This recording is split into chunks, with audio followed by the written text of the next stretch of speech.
समाजाला गावाला दिलेला भार सुद्धा या आईनं पूर्णत्वाला पोहोचवलं.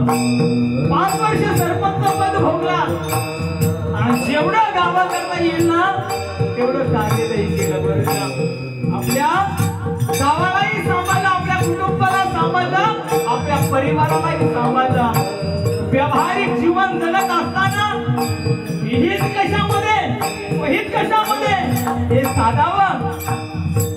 सोन्यासारखी 2 लेकरं व्यवहार करत असताना, समाजाचं कार्य करत असताना आपल्या परिवाराला घेऊन कार्य केलं.